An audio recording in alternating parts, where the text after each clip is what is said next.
It's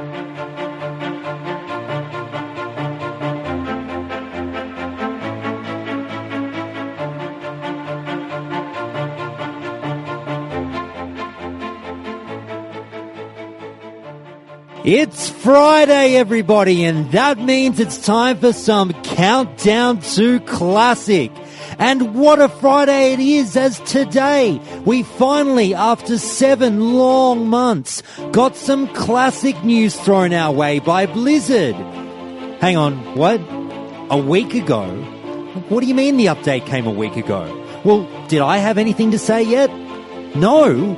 But I'm the guy with the Classic podcast. Why wouldn't I have commented on classic news for a whole week? Well, can I do it now? Great! This is a podcast that eventually educates, informs, and gossips about World of Warcraft Classic.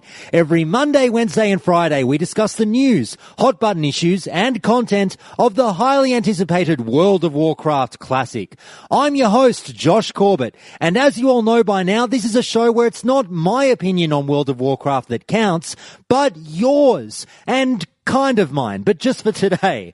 If you're new to the show, Countdown to Classic goes through your expert input on the hot button issues and content of the sure-to-be-amazing World of Warcraft Classic.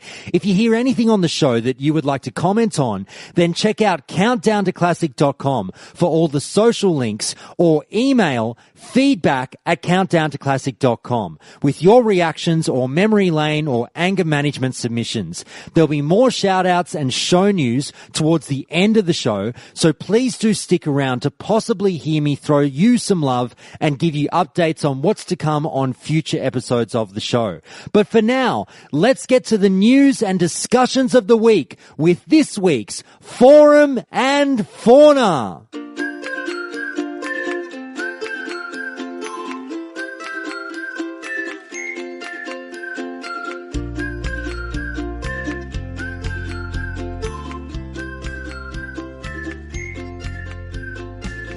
Each Forums episode at Countdown to Classic, we go through what you, the players, posted on noteworthy topics as we're focusing on the Classic update this week. How about I give you one straight away from user The Irish Champ over at the WoW Classic subreddit, who says, "Can't wait for 50 YouTube videos that take 20 minutes each to explain a block of text that took 3 minutes to read." And to that post, I say this: "Oh yeah? Well, wait until you get a load of the podcast that's going to break down an 1126-word post over the course of the next hour and a half. I'll show you, overkill." So, as mentioned at the top of the show, last Friday, June 15th, we got an official Blizzard update on Classic with the now well-known Dev Watercooler post over at worldofwarcraft.com. And people lost their minds. I was obviously incredibly pleased to catch this news, as most of you were, and I'm sure you all know the story by now and have read the post a dozen times. The fact that it came out of nowhere, 7 months since the announcement of Classic and almost 5 months since the Forbes interview, this was the kind of update fans had been clamoring for. User Ashen Edict at the WoW Classic subreddit sums up the sentiment for much of the community when they say this: "It's amazing how just a little news trumps absolute radio silence. Not meaning to be sarcastic, I'm stoked too, but I know hype will mount every time they make an announcement." And the WoW Classic community was starving for information, as that post alludes to. Something, anything. And I think the following quote from Eddie Murphy's Raw really sums up Classic fans right now. "This was it. This was the feeling I've been searching for. I finally made love. You didn't make love. It just felt real good. You know why? Because you waited 5 months for it. If you're starving and somebody throw you a cracker, you're going to be like this. God damn, that's the best cracker I've ate in my life. That ain't no regular cracker, was it?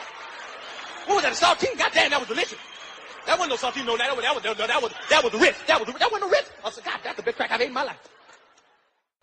And yes, of course, any news is amazing at this point. And I don't want to sound like I'm being critical of Blizzard for giving us exactly what we asked for.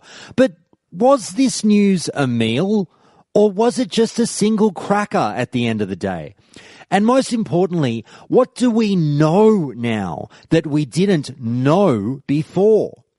The reason this analysis was delayed was to really take a breath and not jump in with a knee-jerk reaction, as there's a little bit to digest here. This news is not clear-cut, and portions of it are still significantly open to interpretation.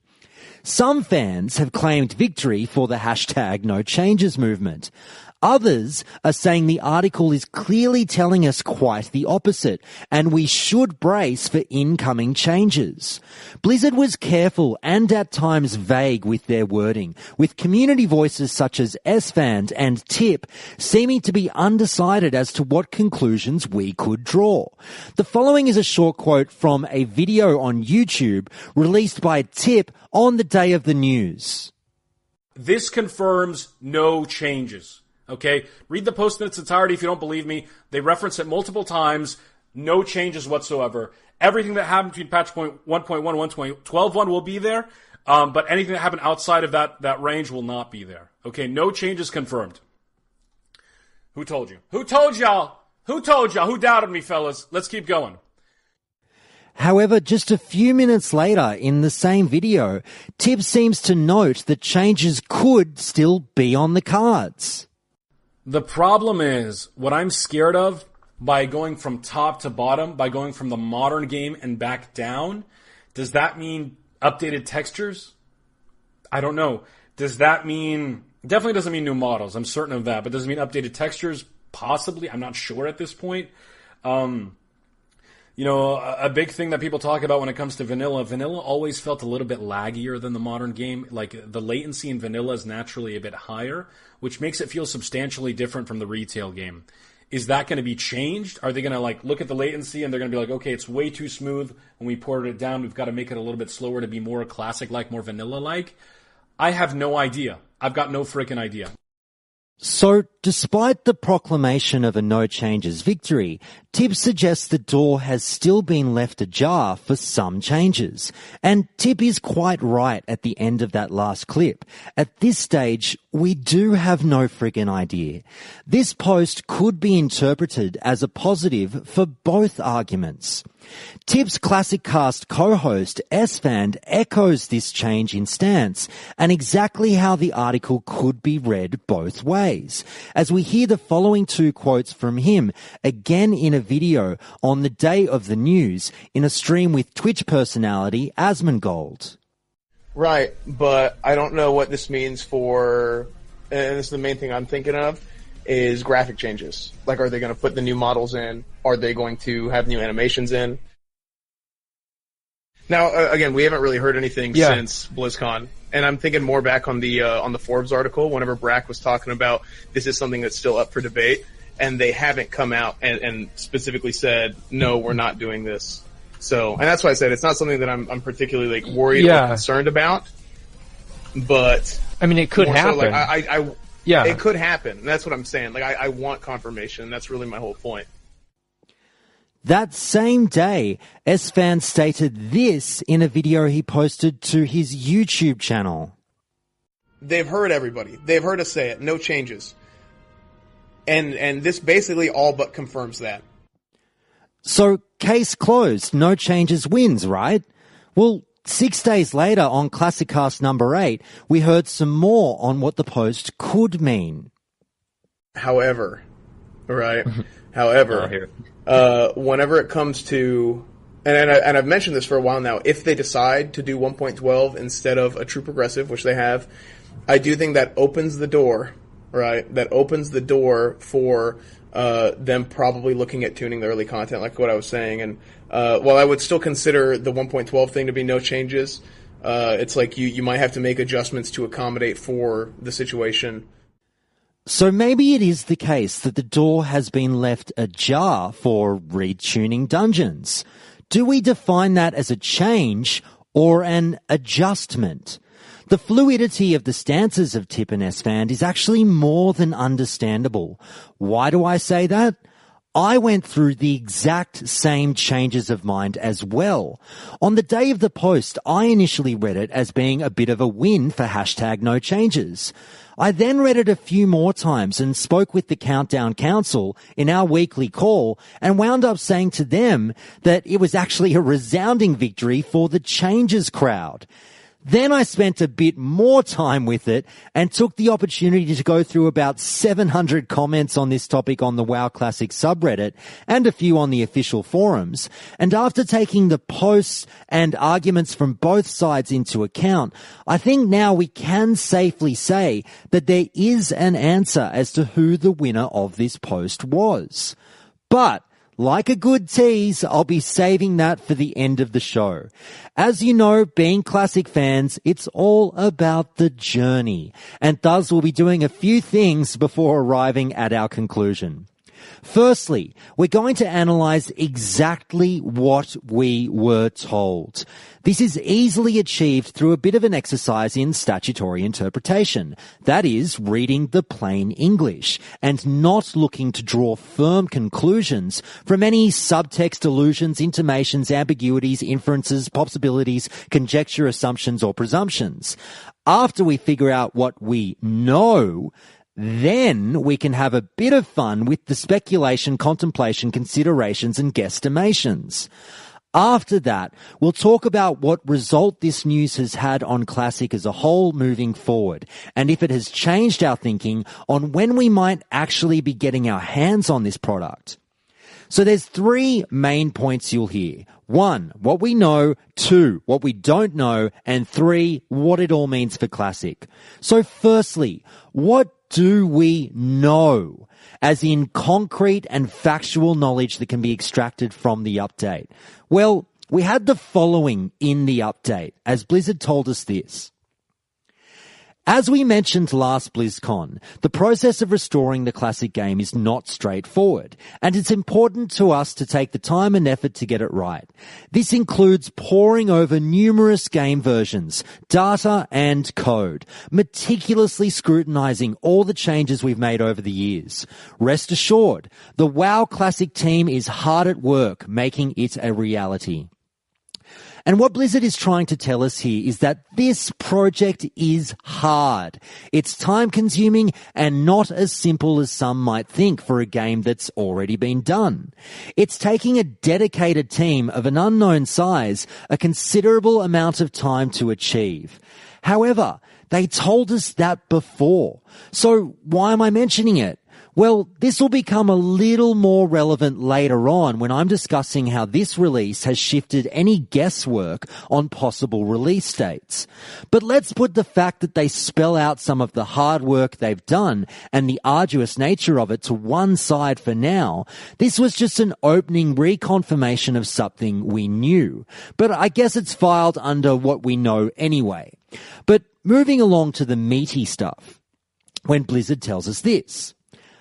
After careful consideration, we decided on patch 1.12, Drums of War, as our foundation, because it represents the most complete version of the Classic experience. So, what do we know after that line in the post? We know that patch 1.12 will be the foundation of Classic. That's it. The most important thing there in terms of working out what we know is what they didn't say. They didn't say we were getting 1.12 talents. The word talents is mentioned later on via this line. So we asked ourselves, would it still be possible to deliver an authentic Classic experience if we took our modern code with all its back-end improvements and changes and used it to process the patch 1.12 game data?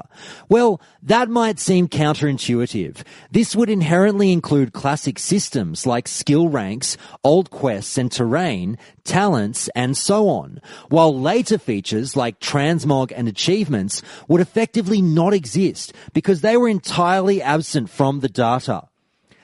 Whilst that may appear on face value to scratch your 1.12 talent itch, the keywords there are classic systems. They're just referring to the classic talent system as opposed to the specific 1.12 talents. But we'll touch on talents and what a foundation may mean to people a bit later on when we talk about what we think we don't know. Unfortunately, in the post, they didn't say anything about 1.12 itemization. They didn't say anything about progression. They didn't say a lot of things. But beggars can't be choosers. Knowing that 1.12 is the foundation, what else do we know? Well, really only one more thing is concrete from this post. Blizzard told us this. Starting from a modern architecture with all its security and stability changes means the team's efforts can be focused on pursuing an authentic classic experience. Any differences in behavior between our development builds and the patch 1.12 reference can be systematically catalogued and corrected while still operating from a foundation that's stable and secure. And there they are telling us that after mucking around with trying to build a healthy 1.12 from scratch in the first prototype, they eventually decided to try working backwards from the modern client. They've already got a perfectly fine client working great with World of Warcraft, so it made sense to simply stick within that environment and run the clock back with the 1.12 game data that they have at their disposal. The WoW Classic subreddit chimed in on this one and added the following through user Schmargegi, who says this. One major question that this seems to answer is that they will be using the modern client. This was generally expected but not yet confirmed. This potentially impacts many things, some of which include collision detection and hence wall hacks, getting to hidden areas, and the macro system. Next we hear from user Imarak, who says this. There are so many security problems with the old client that this has always seemed like a non-starter. I think that's why J. Allen Brack specifically stated in the original announcement that they are creating a classic server option for World of Warcraft. To me, that's always been current clients with classic servers available. And next we get this post from user Aiden, who says this. Yeah, they straight up said this at BlizzCon, that the old client wouldn't work since it doesn't have modern anti-cheat. I'm not sure how people missed it, seeing as though that was the only definitive thing Blizzard told us at the time. Now, there are some interesting additions there in those posts that put forward that this was known information already, but we definitely got a bit more of an extrapolated explanation on what's going on with it here, and it's very much so the modern client that they're focusing on and why we got a prolonged technical explanation of data tables and their place in what is a very data-driven game, as they tell us. Finally, as far as what we know, they wrap up the post with the following. Additional improvements will include modern anti-cheat/botting detection, customer service, and Battle.net integration. So there Blizzard gave us an answer that many saw coming, whether they like it or not. Battle.net will be trying to make Battle.net will be there, and Classic and Battle.net will be made to go together like peas and carrots, as Forrest Gump would say. The implications of that will be discussed later on in the show as well. So, all in all, in 1126 words, we got 4, or perhaps 3.5, things 100% confirmed by Blizzard, by way of what is explicitly stated. 1, which is worth perhaps that half point that I mentioned, is that making Classic is not an easy task. 2, patch 1.12 will be the foundation, emphasis on foundation being my own. And 3, it will run off the modern client. And 4, there will be Battle.net integration. That's it. That's the list of confirmations in its entirety. If you say we know anything else from this post, you're drawing a conclusion that I'm sorry to say is simply not in the text. I know normally here at Countdown to Classic we argue for both sides of the coin, but I'm afraid that that doesn't really apply in terms of simply just reading a post. However, there are many things that we don't know, but perhaps can attempt to interpret, and that's where the argument phase comes in a bit more. At a few junctures, Blizzard seems to almost confirm something, but stops a half a step short, leaving the door ajar for a slight change of heart. Change? Shut up, Josh, don't use that word. Well, two of those heavy intimations were contained in this paragraph. Core features like battlegrounds were introduced in patches after WoW's original launch, and class designs similarly changed over time. After careful consideration, we decided on patch 1.12, Drums of War, as our foundation, because it represents the most complete version of the classic experience. Now, my interpretation of that part of the post, and please do appreciate that this is entirely subjective, has me drawing two suppositions. The first being that the very mention of Battlegrounds as an example here, and the fact that they've called Battlegrounds a core feature when we know that they're trying to deliver a core gameplay experience, leads me to believe it's not necessarily a stretch to guess that Battlegrounds will be in from day one. Whether there are battle masters from day one would tie into the patch progression argument, which is another story that we'll get to later. The second supposition from that paragraph is that we're getting 1.12 talents. It's not rocket science here. This is what popular private servers use. Talent changes with patch progression wasn't a thing as far as I know on the private server scene. Whilst Blizzard is trying to bring us the vanilla experience officially, perhaps a cheekily more unofficial goal is to bring us the nostalgious experience. Which is odd when I think of the analogy drawn by Def Camp and Melderon in my call with them many weeks ago, when they likened private servers to a cover band. And in this scenario, we'd have the original band covering the cover band's version of the song that they covered from the original band in the first place. Now, there may be issues with handing out 1.12 talents from the outset, but again, that's for a bit later. Finally, we got another strong intimation that made a lot of people's tails wag when Blizzard said this. So we asked ourselves, would it still be possible to deliver an authentic classic experience if we took our modern code with all its back-end improvements and changes and used it to process the patch 1.12 game data? While that may seem counterintuitive, this would inherently include classic systems like skill ranks, old quests and terrain, talents and so on, while later features like transmog and achievements would effectively not exist because they were entirely absent from the data.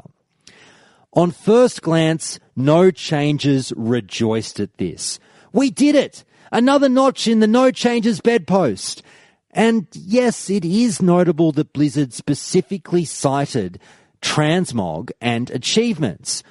Of all the later features that they could have mentioned, they hit on two of the most worrisome for the classic community if we are to ensure an authentic classic experience and have vanilla mean vanilla. So why do I have this in the near confirmation pile and not hanging out with the other 3.5 confirmations? Well, whilst Blizzard says that transmog and achievements effectively do not exist in the 1.12 data, they also explained this to us.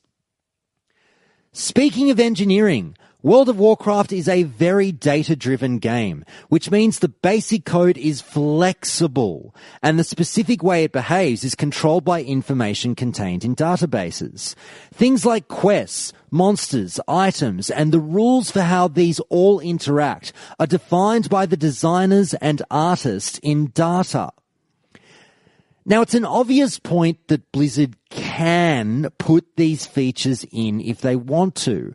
Data can be changed and built upon, as Neil mentioned in our chat during Monday's episode number 42. As much as I would love to sit here and rule out transmog and achievements, I can't. That would be a factually incorrect conclusion from the wording of the article. However, again, due to it being specifically mentioned, it's not a stretch to guess that we won't be seeing it in Classic, which would be just dandy.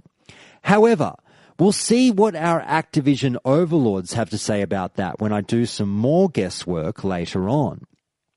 We turn back to the mega thread at the WoW Classic subreddit, and we have these submissions. First from user Utes1, who says this. Notice, though, how they didn't necessarily say they're not doing it. They say, when copying 1.12 game data to new systems, blah, blah, blah, blah, blah, later features like transmog and achievements would effectively not exist because they're entirely absent from the data. It was essentially vanilla on modern architecture, but transmog and stuff wasn't there because that stuff is game data, but supported by the modern architecture. So they never actually said they wouldn't implement a store for cosmetic shit. And even go on to say about the BattleNet integration that it doesn't affect core gameplay. They can loosely make that also mean that transmog and in-game purchases and achievements don't affect the core gameplay. I'm hopeful they won't, but also cautious. Next, we have this post from user Imarak, who says the following. I can understand your paranoia, but given that they specifically called out achievements and transmog, it would look really underhanded to publicly imply they're not in the game and then do extra work to put them in the game. And I agree with both of these posts, but draw particular attention to that last bit of the last post. I'm sure Blizzard has specifically mentioned these for a reason. And indeed, there would be a lot of backlash if they still put them in the game, despite going out of their way to highlight them here. So those are some of the things that we don't know, but we like to think we can see where they're heading. All of those points would support the idea that the version of Classic we're getting is a no changes one. However, this may depend heavily on your definition of no changes, and adjustments. We're getting to that massive can of worms later as well. So how good is all this so far? Us no changes are having a party right now along the lines of the end of Jedi, dancing like the misshapen furry animals that we are and loudly singing Yub Nub. Sure, BattleNet integration isn't necessarily awesome, but I guess I could look the other way on that one. And we got a lot of cool things in return, so let's get our party on, right? Hang on, I didn't read the whole of a sentence from earlier. What are those extra words here tucked away at the bottom?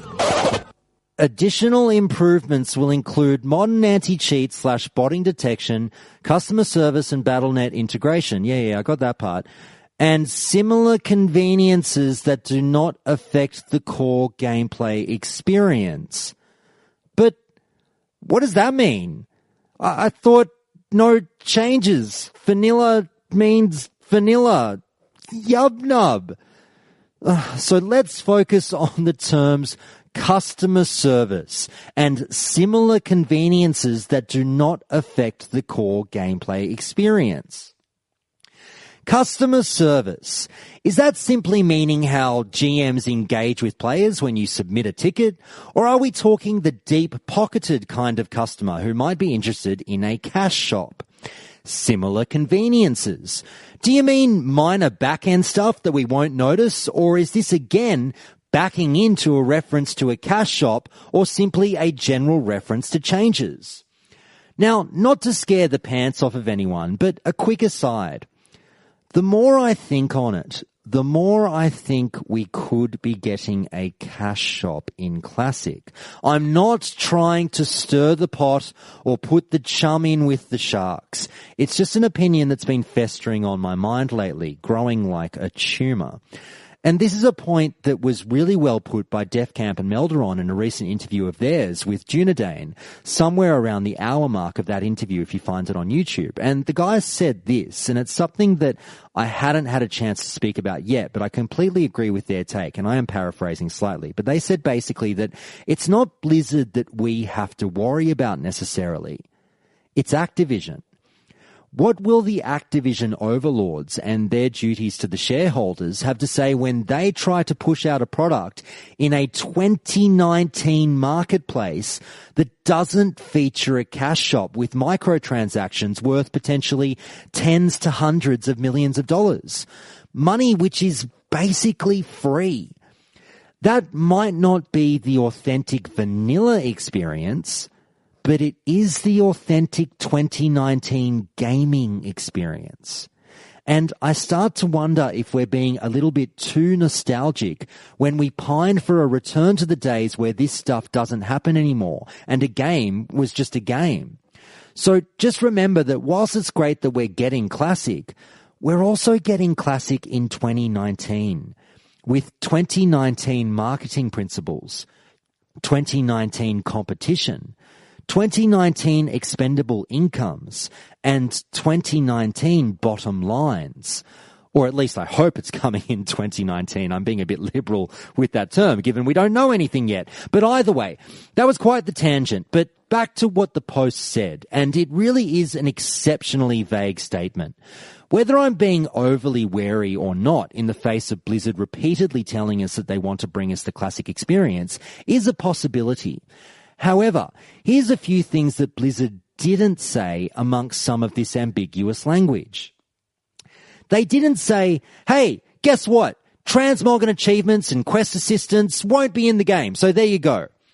And they didn't say, oh, by the way, we're throwing in a cash shop, so deal with that.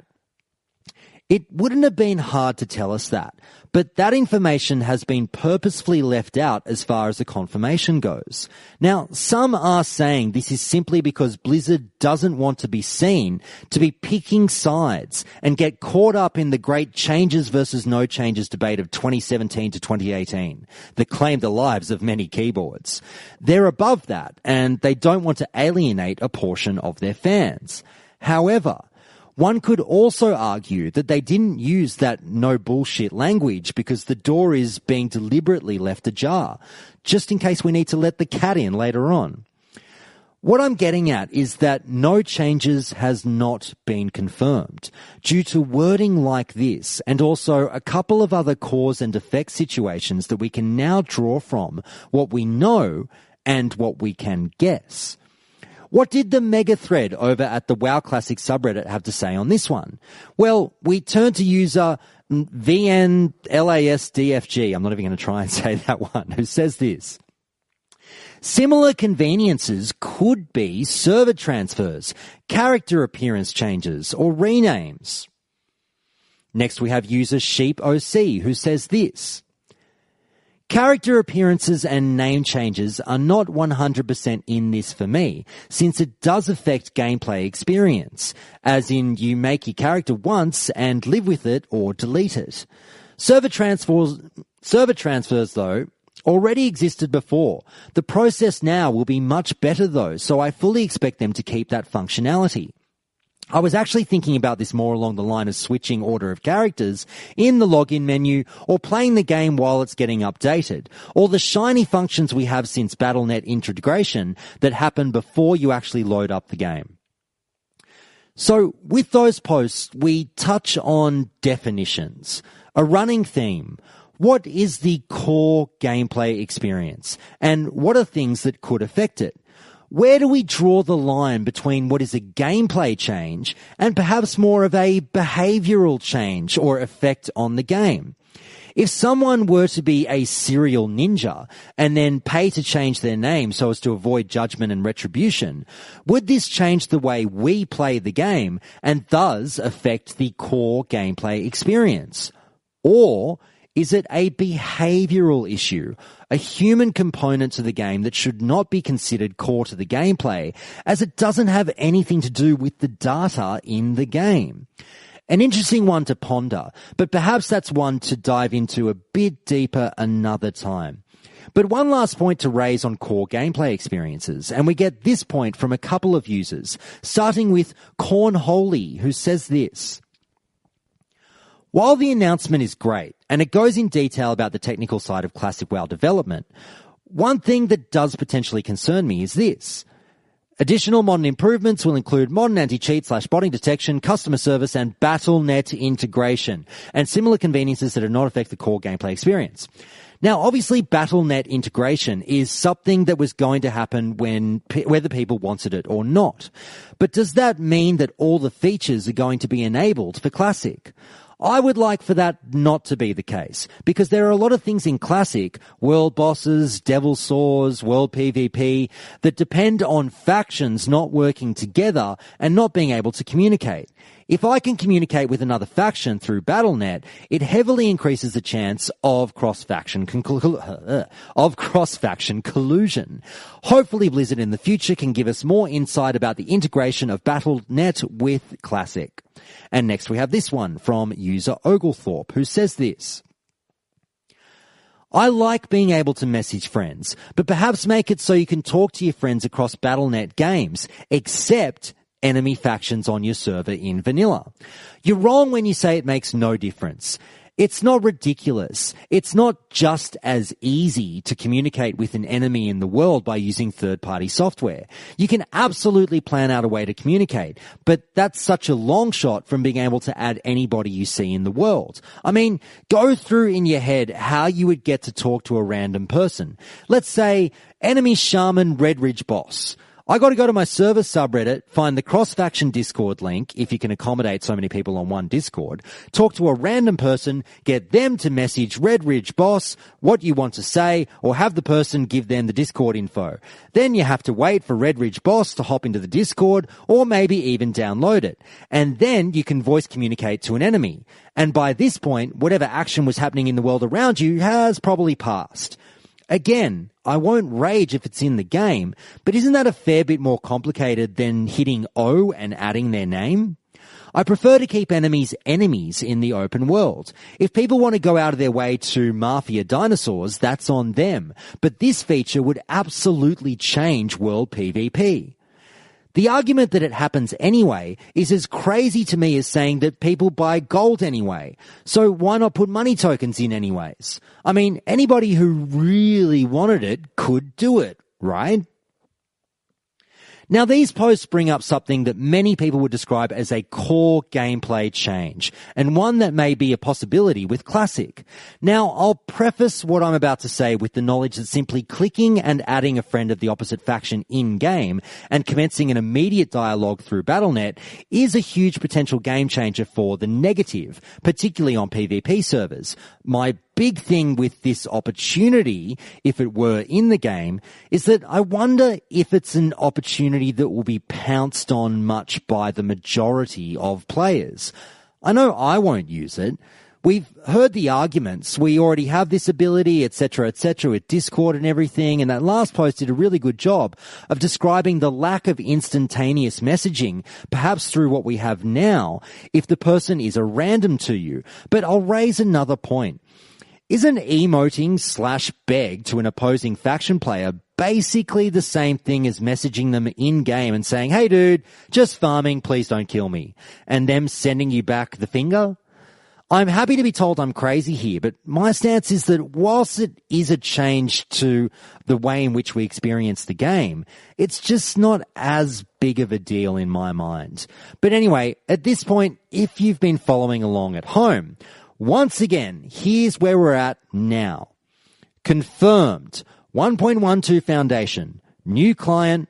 BattleNet integration. Strongly suggested. 1.12 talents. No transmog. No achievements. And vague.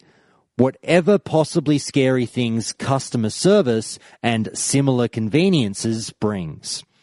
Okay. In this environment, where does that possibly bring us with Classic?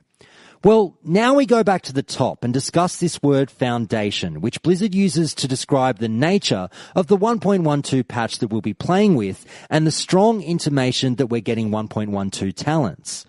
The first thing this rules out is the possibility of patch progression in terms of talents. Starting with the huge overhaul that talents got in 1.12 in a bid to bring the most complete version of vanilla means that we won't be riding the roller coaster with each class, going through the good times and the bad from patch 1.1. Now, I know this was upsetting to a number of fans, particularly those who played vanilla but never had the chance to experience 1.1.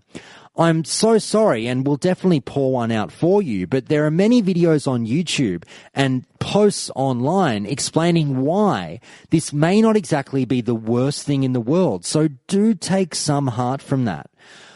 But what does that term foundation mean? That's a very purposeful dive into the old vernacular by Blizzard.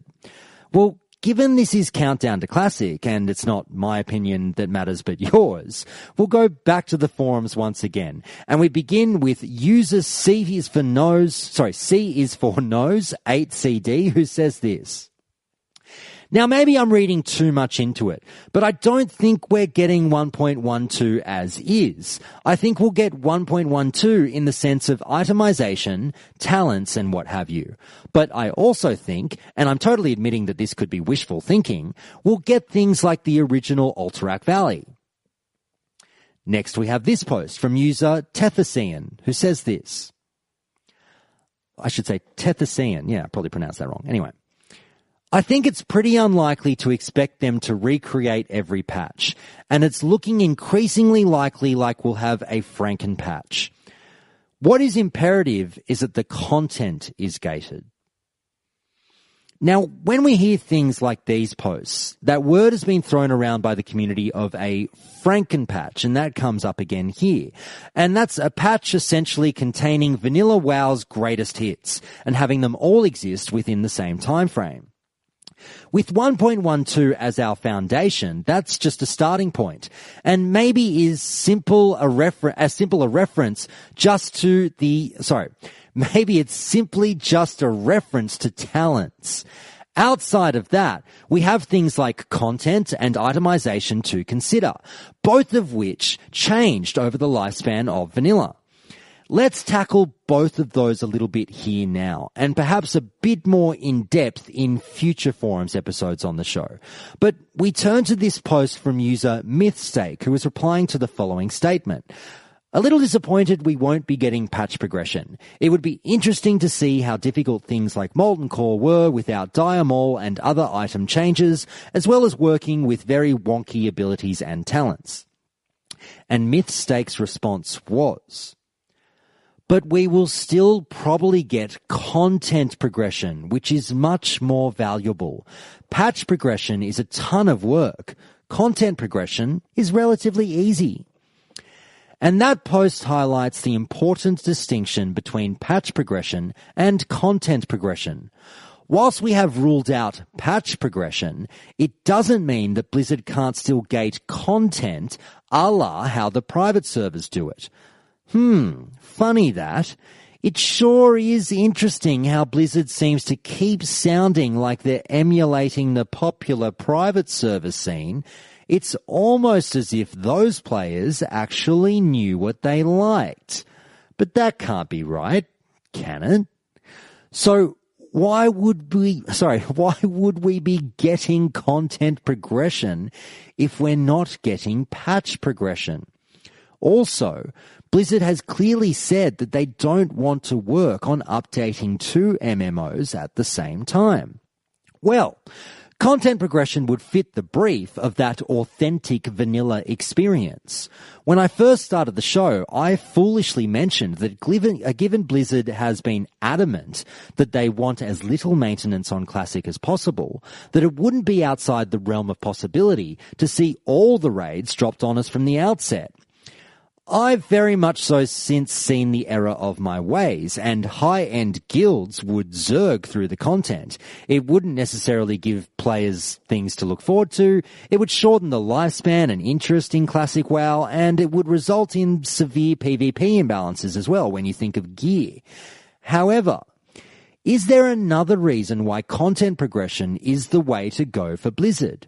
We turn to user Bloodhawk 713 with this offering. New World of Warcraft expansions don't even launch with the raids. When Legion launched, the raids weren't available for weeks. Hell, Nighthold wasn't available for months, despite being complete already. When Classic WoW launches, there is virtually no chance that any of the raids will be available for weeks, if not months. Blizzard knows how this works by now. You don't want your players feeling like they have to rush through everything to be competitive. Next, we have this post from user Andonis101. Agreed. And gated progression means more money. And finally, this post from user Sedated Life, who says, exactly. In the end, Blizzard is doing this to make money. So rolling out raids over time just makes financial sense. And from those posts, I very much so agree. It sure does make financial sense. Blizzard is definitely doing this whole Classic thing as a potentially very successful financial project. And that's perfectly fine. I'll happily throw you a few dollary dues for a good product, regardless of the reason why it was created. More importantly, gating content and putting out a timed release schedule isn't just a Blizz-like recreation of vanilla. It keeps people subbed and maximizes profits. Those Activision Blizzard shareholders wouldn't be very happy if people were clearing knacks in 2 to 3 months, bored with the game after 6, and then unsubbing.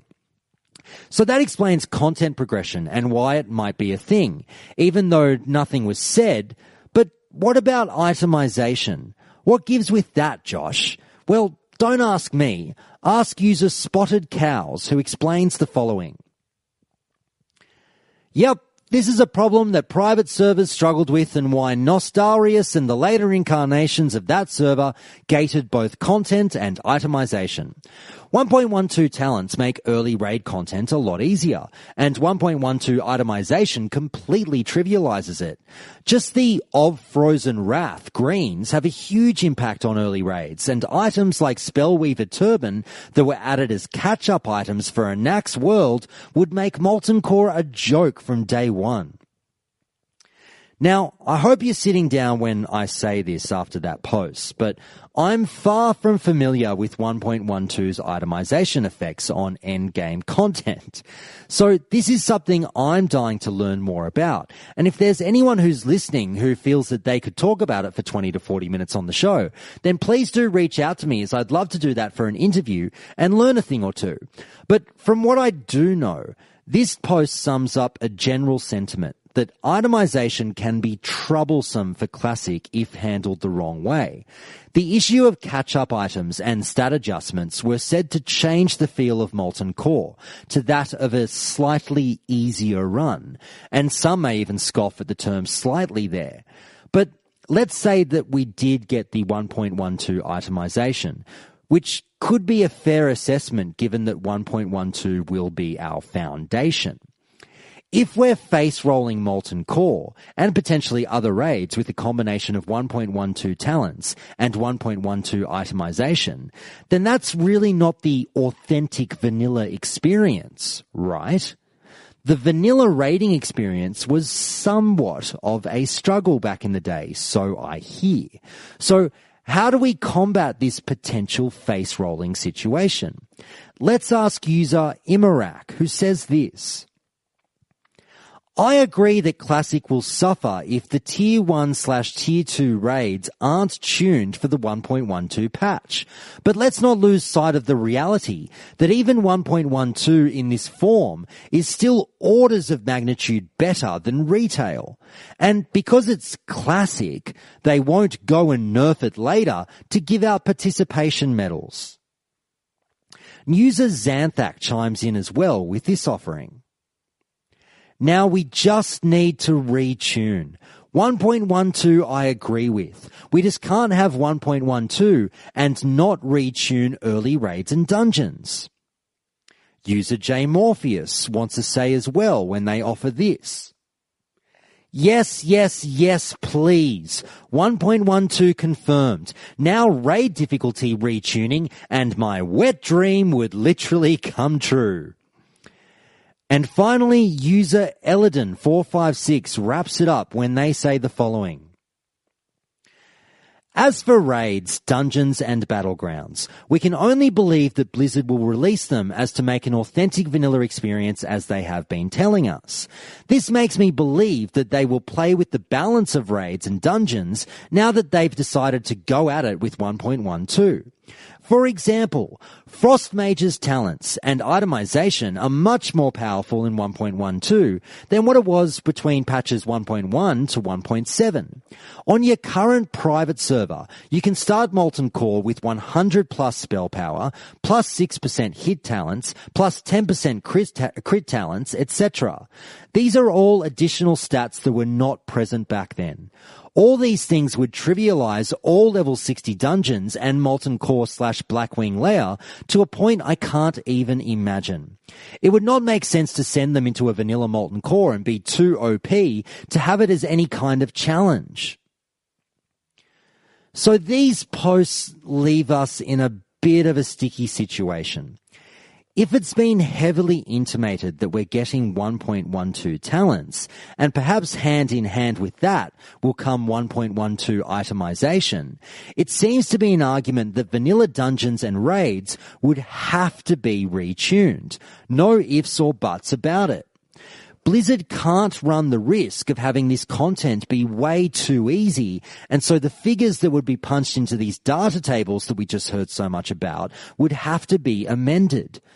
But wouldn't that be a change?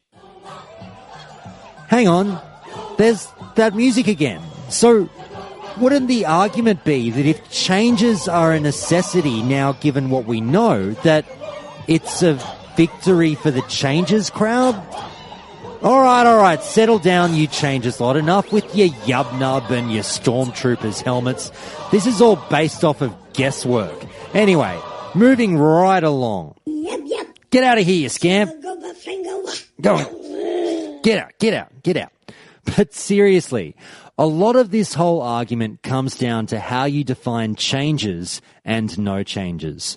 Whilst it may seem simple, such as changes is one change or more, no matter how minor, its interpretation has become much more liberal for some. Some people are already saying that starting with 1.12 talents is a change. Private servers be damned. Others say that anything that occurred between 1.1 to the Burning Crusade is fair game. Then we have a term like an adjustment, such as SFan uses in Classic Cast number 8 when describing retuning. Is retuning considered a change? Some of you are screaming right now, of course, why are we even asking that question? While some fellow no changes may be conveniently tweaking the terminology so as to not concede that changes might have been made. No, you're very confused, my good man. That's not a change. That's a belated adjustment locale limiting scenario, or BALLS for short. So how do you define things? In a hypothetical scenario where we get dropped into Classic on day one with 1.12 talents, 1.12 itemization, say 1.3 content, except for Battlegrounds being there, and retuning, do you see that as a change? Basically, that would be a Frankenpatch involving all things that were in vanilla, save for the retuning. So the simple playing with the numbers. Is that a change for you? Let me know by writing to the show at feedback@countdowntoclassic.com with your thoughts. If you're wondering what I think, then it is a change for me, but it's also one I don't particularly mind if we get. If it will make the game challenging and recreate that vanilla challenge, then go for it. In the same vein of changing the AQ war effort items, a large part of me believes in the words that Blizzard often comes back to of the authentic vanilla experience. This could be seen to be a fluid term, and the authentic vanilla experience involved challenging raids. So if we get through beta and we're beating contents while drunk and using a Dance Dance Revolution pad as a controller, then sure, maybe it is time to retune. Will I care if they keep the numbers as they are? No. I didn't raid, and so it'll all be a first to me anyway, and probably will be challenging as is. So no biggie. But I appreciate other people may have a point when they call out for it. So, just before I move on beyond the post, I want to end with a brief mention of a prediction of what we might be getting. And I happen to find a post that reflects something that is very close to what I've said on the show in the past.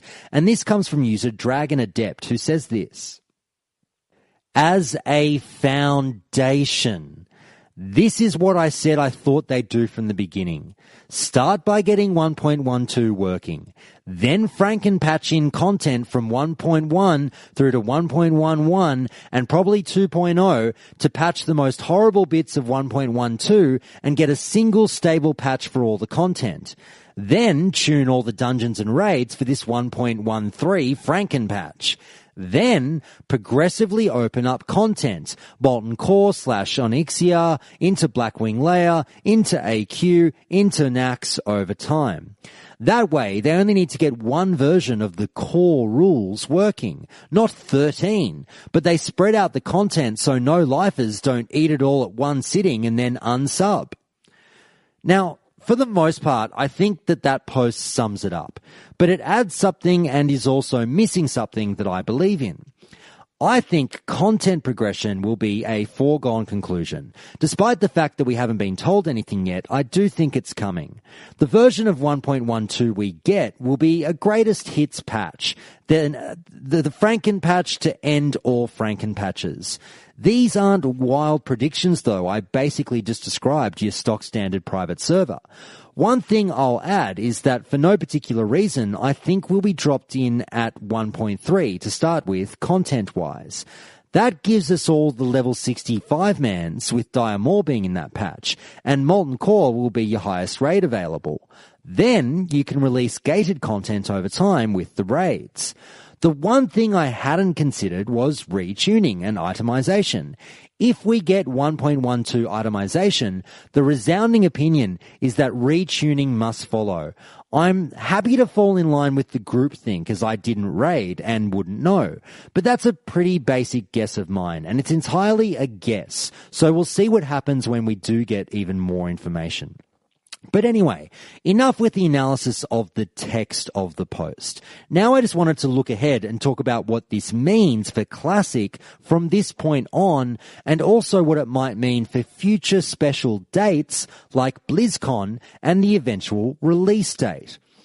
Obviously, many of us now are trying to work out where the development of Classic is at this moment in time, now that this post has been made public.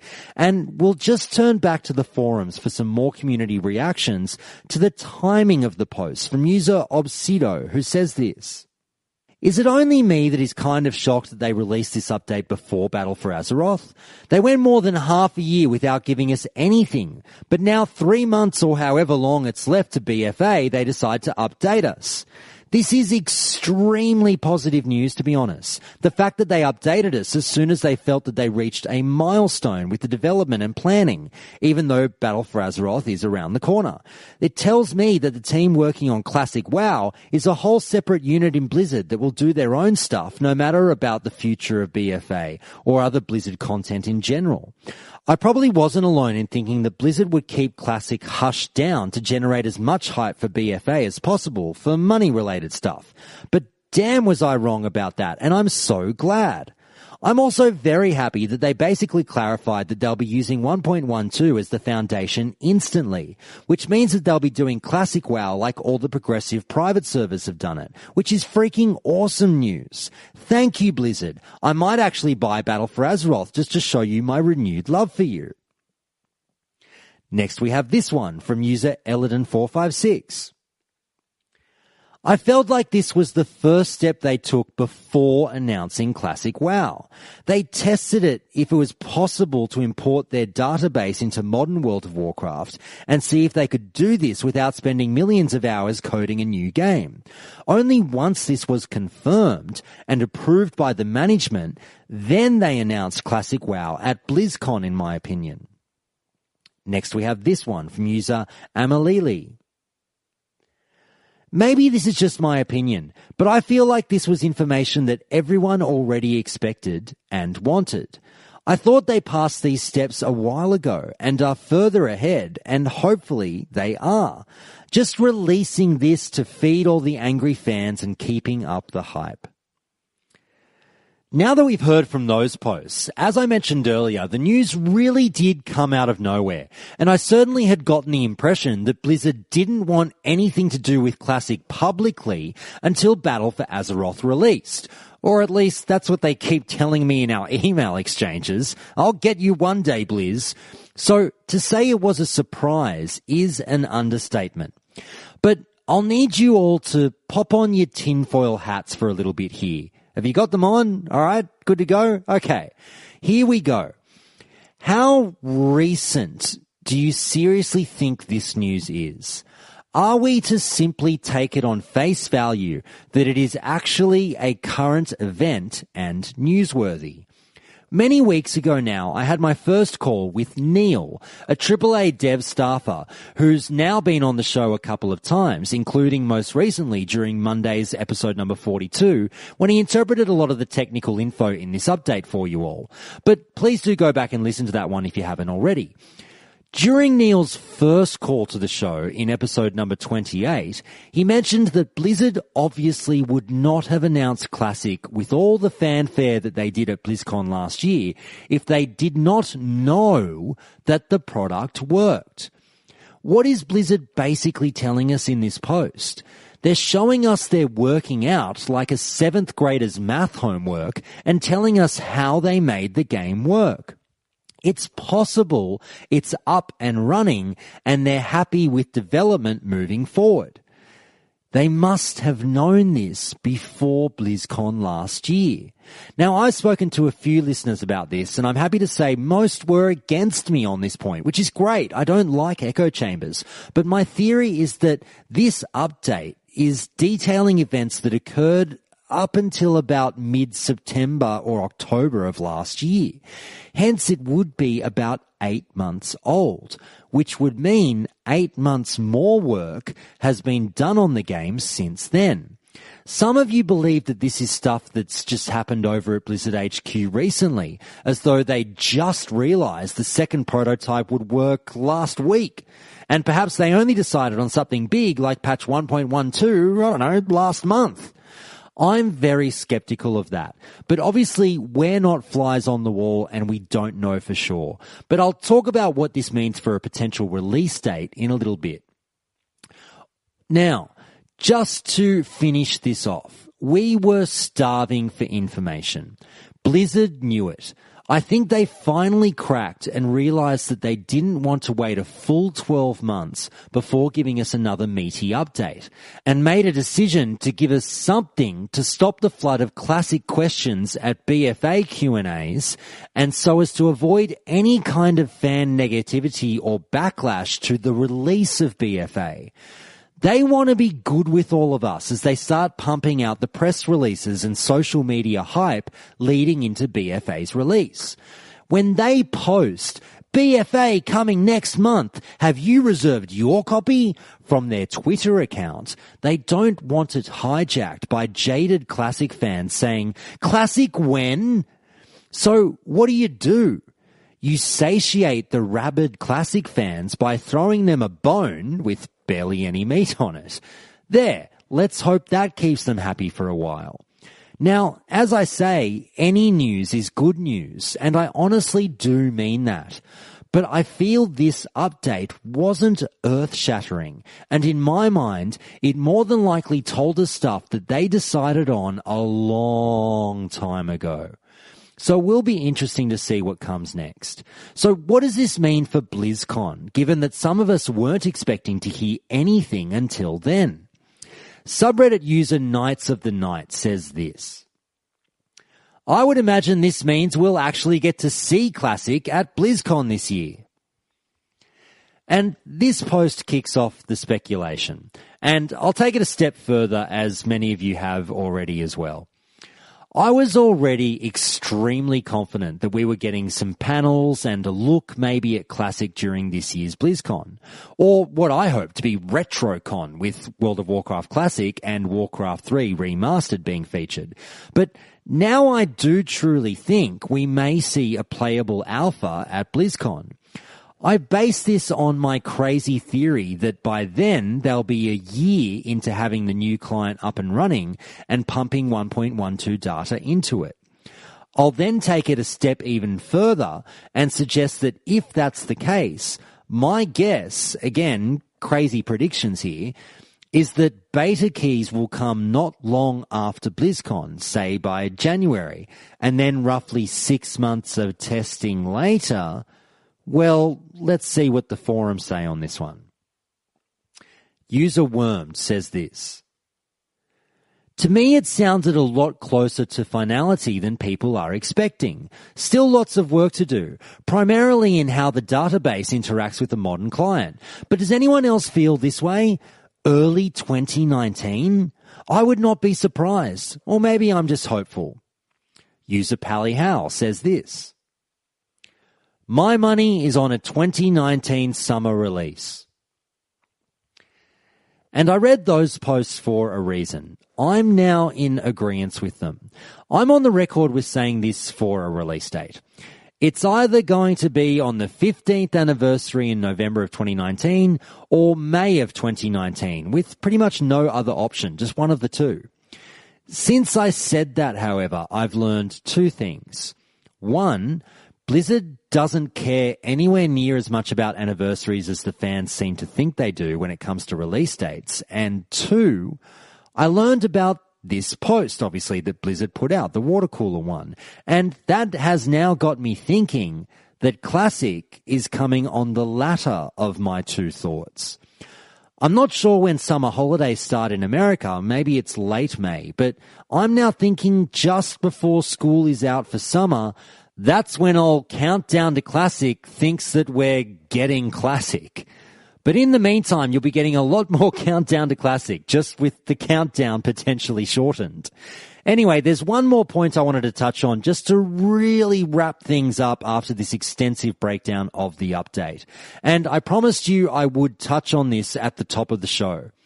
Who won? Changes versus no changes. Surely someone came out holding the conch after this update. What did the forums have to say? Well, over at the WoW official forums, we got a thread titled No Changes Victory, where Bigsley1DD123 said this. The changes crowd are so salty. They're crying that they didn't get what they wanted.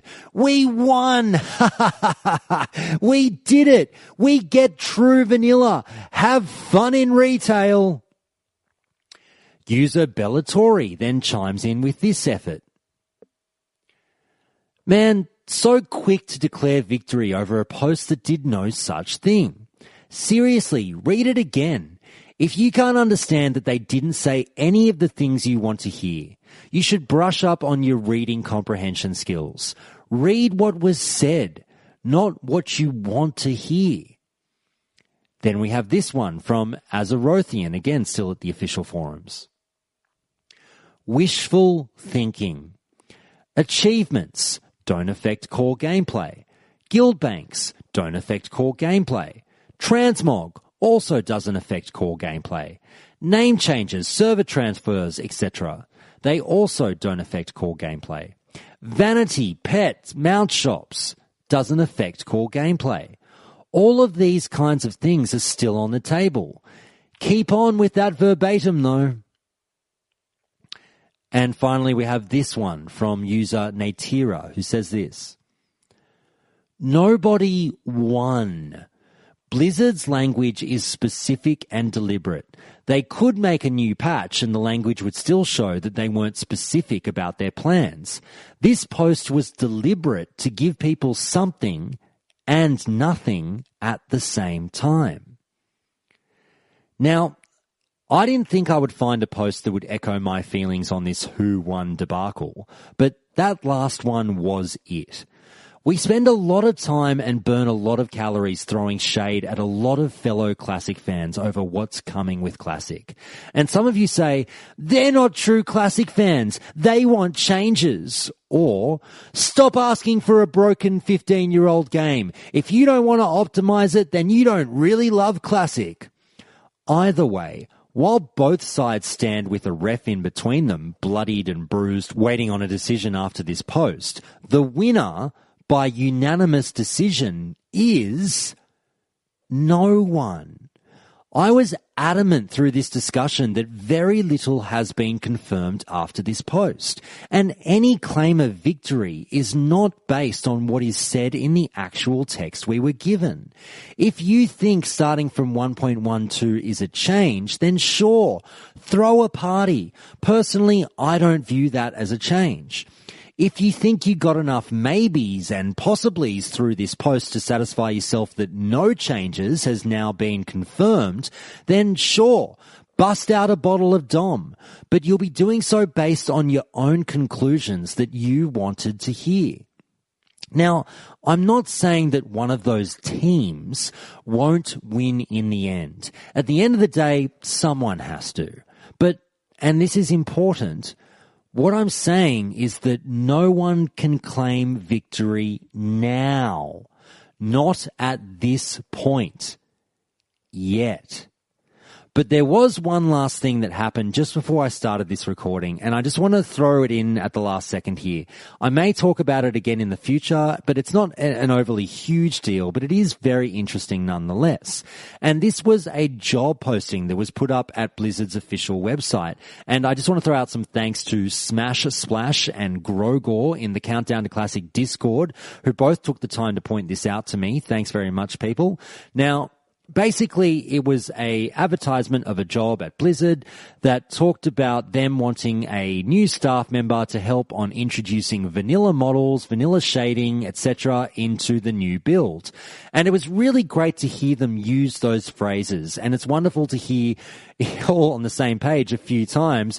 Classic models, vanilla models, blah, blah, blah. They told us that they're using vanilla graphics. And the thing with that is, though, I don't think that's particularly shocking.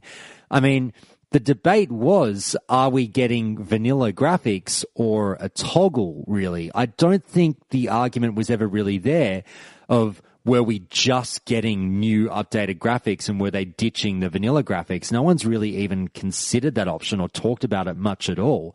So it's not really news that we're getting the vanilla graphics. I think we all understood that. But nonetheless, it's great to hear the language that they used. But still, this does not confirm no changes. So just slow your roll, everyone. It's a bit of fun, but it doesn't really lead us to a conclusion. But it does drop a few more breadcrumbs along the way, which is fantastic. But anyway, that's been Forum and Fauna for the week. And with that done, now it's time for anger management.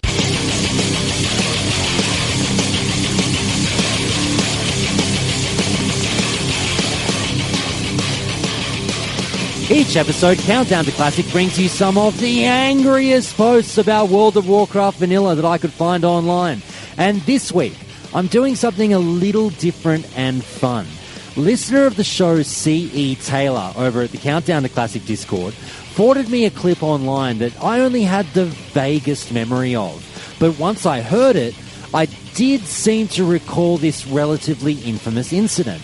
Now, rather than this being a forum post, it's a YouTube clip.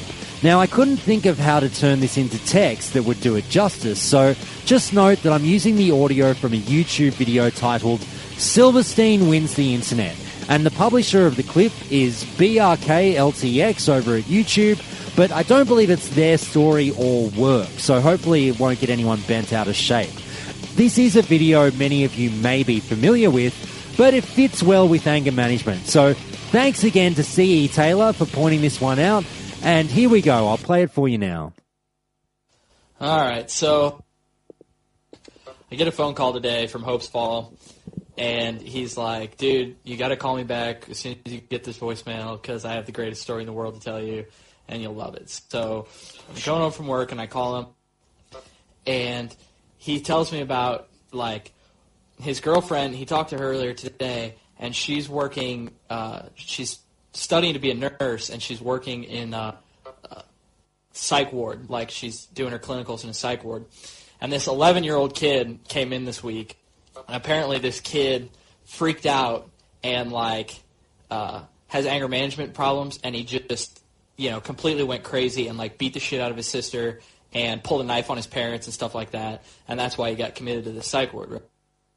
So Bree starts working with him, and she's trying to talk to this kid and find out, like, what sent him over the edge, like, she found out he's always had anger management problems and stuff like that, and, like, what it was that pushed this kid over the edge and made him go crazy and turn psycho and attack his family and stuff. So she starts talking to this kid about what he likes to do and what he does and stuff like that, and she finds out that this kid plays WoW. And so apparently she is talking to him, and she knows all the lingo for the game and everything because she has to listen to me and Hope sit and talk about it and, just go on and on and on. She knows all our character names and stuff. She doesn't really know what server we're on or any, like, extreme details, but she's played a character to, like, level 15, and so she knows, basically what you need to know about the game. So she's talking to this kid, and this kid's really getting into talking to her about the game. She can tell he really likes it. And they're talking for, like, a long time. And this kid's trying to figure out how she knows so much about the game. And, like, he asks if she plays. And she says, no, I don't play, but my boyfriend does. And, like, all of his friends do and stuff like that. And so I have to hear them talk about it all the time and stuff. And he asked what server they were on. And she didn't know. But she was like, I just know the names of their characters and stuff. And he asked what they were. And she starts listing them off, she says, my boyfriend has Hope's Fall and Monine and Gwildor and all this stuff, and she's listing off names. And then she says, Silverstein. And this kid's like, do they play Horde or Alliance? And she's like, they're Horde. And he goes, is Silverstein a rogue? And she's like, yeah, I think so. He's like a zombie rogue or something like that. And this kid starts freaking out, like he just snaps into a freaking rage, right? Apparently, along the way, at some point, I ganked the shit repeatedly out of this kid's 32 Paladin, and that's what made him flip out and attack his family. So basically, I ruined it 11 years ago. Oh my god, dude! As soon as he heard my name, he freaked out and had to be, like, restrained. So apparently, I ganked the shit out of this kid so many times that he freaked out and beat the shit out of his sister and attacked his family with a knife. And now he's in a psych ward. So of all the coincidences in the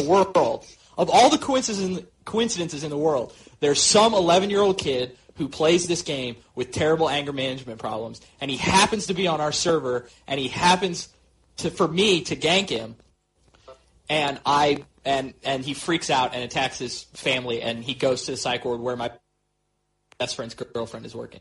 Oh my god. So basically, I win the internet, and I ruined an 11-year-old's life. That's terrible, man. I love that story. There's a small, sick, twisted part of me that secretly hopes we get a lot more stories like that out of Classic. Hopefully not involving domestic violence, but the more fun brain snaps. That's a bit of what makes the game fun as well and helps angry up the blood a bit. It's not only just interacting with people, but cheekily messing with them as well. Not that I'm condoning flying off the deep end or griefing, but as in real life, occasionally you may cross paths with someone that you basically want to flip off in World of Warcraft, and sometimes the game gives you opportunities to do just that. and I'm quietly looking forward to it. But with that anger out of the way, now it's time for winners and losers. It wasn't going to be easy, but they've won it. Each forums episode, I bring you some of the more insightful or funny posts that I've found through my weekly forum adventures. And today we start with user Deathwatch101, who says this: I don't see how people are presuming so much from this water cooler. This water cooler gives us only a few things that they are going to use 1.12 as a bed for them to work from. Intentions to add what was expected, which is security features and BattleNet, and a really interesting description on the old coding and how it was made more efficient. Next we have this one from user Azerothian at the official forums, who says this: I think you are confused. There's a lot being read into this post, and I can't help but laugh a bit. They're talking about their second prototype, whereby they loaded old data into new infrastructure and made it work. There's no mention of systems that will or won't be added. Just like they're using 1.12 as a base to work from. You're all acting like they specifically said these features can't exist or be added. All they did was state that they're absent in that prototype. The in-game shop will come from BattleNet, so those of you claiming it won't exist are being naive. They also have left the door wide open for things like guild banks. The only ironclad things from this post is that they're starting at 1.12 and can load old databases. Anything else is really you reading into things the way that you want to. All in all, good news though. While you can rule out patch progression in terms of build changes, there's still small hope of time-gated content releases. Next, we have this one from Minoru over at the Countdown to Classic Discord. Now, this is a bit of a long one, but I really liked it, so I'll speed read a bit here, but the whole thing makes a great point. Here we go. With the dev update, I'm sure there are many who are disheartened by Blizzard using patch 1.12 as the foundation of their prototype, as this means the chances of patch 1.1 progression have gone way down. I understand the desire for patch 1.1 and play through the patches as they happened. It's still possible, but unlikely. As a person who played from the beginning, I can tell you that patch 1.1 WoW might not be as great as you'd think it would be. Yes, the game was harder, that's a given, but a lot of features you think would be standard are missing. Did you die during a boss fight? You're not getting any loot the boss dropped then because you didn't get kill credit. That wouldn't be changed in Classic. That was apparently intended behavior because that was listed as a change, not a bug fix in the patch notes. To enter Molten Core, the entire raid had to go through BRD. There was no teleport in. That came later. You also only had one action bar on screen. 12 abilities maximum. Want more? Too bad. Wait several months until it's released. You could argue that you could install an add-on to fix that. Perhaps you could, but by that point you're defeating the point of an authentic vanilla experience. Add-ons for this didn't exist at this point in vanilla. I could go on, but the point is key things you take for granted weren't there, and you won't realize it until it bites you over and over again. Let's move on to the class talent revamps throughout the patches. It's generally accepted that classes were improved and overall stronger after their talent revamp. Back in the day, it caused plenty of balance issues when some of the classes had their revamps while others did not. This was especially bad with the faction-specific classes. Everyone assumed that to maintain fairness between factions, Blizzard would do the Paladin and Shaman talent revamps in the same patch. Imagine being a Shaman then, seeing the Paladins get their revamp alongside their much-beloved Greater Blessings while Shamans didn't. They had to wait 2 major patches, half a year later, to get their talent revamp shared with mages, of all things. It felt like a slap in the face and many cried out at this imbalance. If Blizzard did 1.1 progression again, why should they needlessly frustrate large portions of the player base like this? For the sake of nostalgia? Authenticity? Because that's how it happened the first time? That seems like a poor justification to frustrate the players. There's just too much loss for not enough gain. Going further, if patch progression happens, that adds another layer of complexity to WoW Classic servers that Blizzard likely doesn't want to add. We eventually reach patch 1.12. Are latecomers to Classic now lost to the progression experience? Servers could periodically reset and go back to 1.1, but that loses the character permanence that official WoW servers have. New servers could be made, but that would rapidly divide the player base, creating the re-rolling population problem that private servers have and kill off the populations of older servers. On top of that, the server client would now have to display what patch each Classic server is on in the server browser.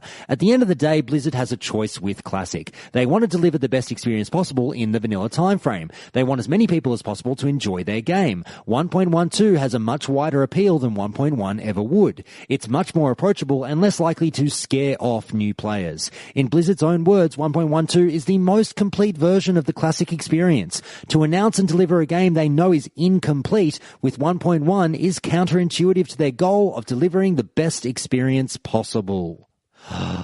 Great post, Minoru. And now we move on to this one from Rizrax, who says the following. Save the moonwalk. And now, as there are winners, there has to be a loser. So I've left their name out as they're in the witness protection program, and they say the following. BattleNet integration is enough for me to call this off. No thanks. Also, it doesn't talk about item progression, patch progression, and nothing that's actually important. Just some technicalities that are fixed for years now by every private server ever. But of course, Blizzard won't take open source code and work with that. No, they have to fucking redo the whole thing with modern graphics, BattleNet, and conveniences, whatever those mean. I'd bet my life their version will not live up to any Nostalia's core server. Prepare for race changes, name changes, and server transfers. And so that's it for winners and losers. And that post brings up one of my biggest pet peeves, as many of you know. People who are so invested in the game that they take the time to frequent forums or subreddits and then claim that they now won't play the game that they've been tracking and hoping for over the past year or several years, and then claim to tap out over one thing. You are, and I'm using the legal term here, a fucking liar.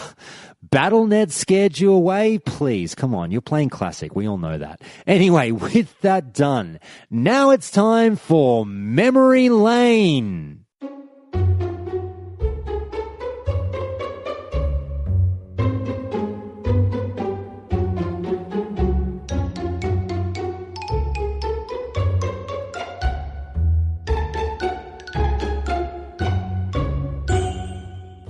Each week, Countdown to Classic brings you a few fond and fun listener memories from back in the vanilla days. And today I'm going to be clearing out all my memory lane stories, so please, everyone, send me through some more because I'll need them if you like this segment.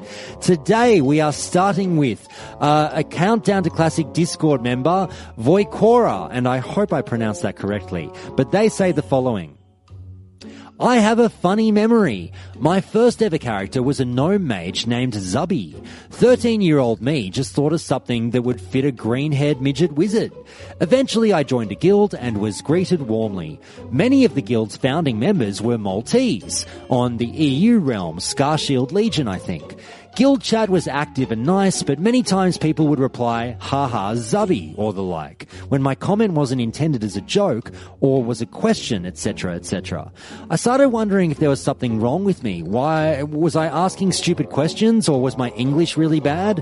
One day I asked what was so funny. It's your name, was the answer. Young me was pretty pissed. How dare they? But then the GM explained that Zubby was a slang term for male genitals in the Maltese language. I laughed my ass off and just rolled with it from there on. Next we have this one from Countdown to Classic Discord member Hadhod, who says this. When I reached Loch Madan, I was quite struck by the stone-wrought dam when I came across it. As I was admiring the classic landmark, I spotted what looked like a zombie appear out of the loch. I clicked on the character and observed that his portrait displayed a skull where normally the level would be displayed. This must be a boss, I thought, and I proceeded to auto-attack the undead player. After doing 1 damage 3 to 4 times and flagging myself, the undead turned around slowly, not really sure he was seeing what he was seeing. After a slight pause, and me shitting my pants, he one-shotted me, shook his head and walked away. This was the day I found out what PvP was, and also the day I fell in love with the game. Next we have the following from listener Perumph, who says this. Back in vanilla, I was a leather worker, and a very poor one. I never made anything worth selling, only stuff I would wear as a shaman. My friend asked me once if I could make him a deviate scale belt for him. So, sure, why not? He had the pattern and the mats. So I paid him for the pattern and gave him the belt for free. After looking at the data, I had an idea to source the mats and corner the market. With my friend's help, we proceeded to pour our own money into buying the mats from the auction house. All of them. We bought out the perfect deviate scales multiple times a day, making sure not to pay too much. When the price for the perfect scales shot up, I started running to Whaling Caverns and farmed them, all the while shouting in local that I was buying them all. People flocked to me to free up bag space and to make a fast buck. We did this for over a week. Finally, the day came. We started buying the belts on the market, making our own and posting them up for sale at a big markup. The price for the perfect scales shot up again as well. We started making money, breaking even after only 2 days. My friend started selling in trade/shout at a discount compared to my auction house prices. As people jumped on the gravy train over the next several days, I liquidated the unused perfect scales and fire saled the last dozen belts. After it was all said and done, we had ran the price up more than 3 times from the beginning price for belts and double on the perfect scales. We almost quadrupled our investment in just that short term, changing our wallets forever. The market recovered after a few weeks. During that time, we picked another item and did it again. Love the show despite having not played since Panda. I'm anxiously awaiting the release of Classic. Next we have this one from Countdown to Classic Discord member Stubbs, who says this. I just listened to the economy episode and thought I'd share my only really successful gold making story. This wasn't in real vanilla, but on a private server, but try not to hold that against me. I was on a fairly popular private server right when they released Fresh and was leveling my priests. I got to around level 10 or so and went going to the auction house to post some linen cloth when I realized how saturated the market was.